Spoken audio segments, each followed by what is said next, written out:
നമ്മൾ ഈ കാലങ്ങളിൽ ഉപവസിക്കണം എന്തിനാണ്? നമ്മുടെ മകളെ കെട്ടിക്കാൻ, നമുക്ക് PR കിട്ടാൻ, പെൻഷൻ കിട്ടാൻ അല്ലേ? അതിനുവേണ്ടി ഉപവസിക്കണമെന്ന് ഞാൻ പറയത്തില്ല, ഉപവസിക്കണമെന്ന് പറയത്തില്ല. കഴിഞ്ഞ ദിവസങ്ങളൊരു സാക്ഷ്യം ഉണ്ടായി.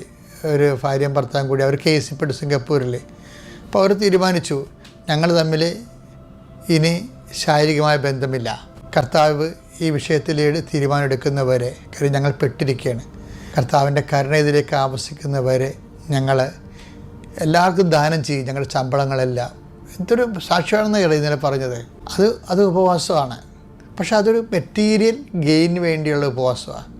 ഈശോ ഉപവാസം നോക്കിയേ, ലുക്ക 22:18 വായിച്ചേ. ഞാൻ നിങ്ങളോട് പറയുന്നു ഇപ്പോൾ മുതൽ ദൈവരാജ്യം വരുന്നത് വരെ മുന്തിരിയുടെ ഫലത്തിൽ നിന്ന് ഞാൻ പാനം ചെയ്യുകയില്ല. അപ്പം എന്തിനാണ് ഈശോ ഉപവസിക്കുന്നത്? ദൈവരാജ്യം വരാനാണ്. സ്വർഗസ്ഥനായ പിതാവേ എന്നുള്ള പ്രാർത്ഥനയുടെ സ്വപ്നങ്ങൾ സാക്ഷാത്കരിക്കുന്ന ദിവസങ്ങളാണ് ഈശോയ്ക്ക്.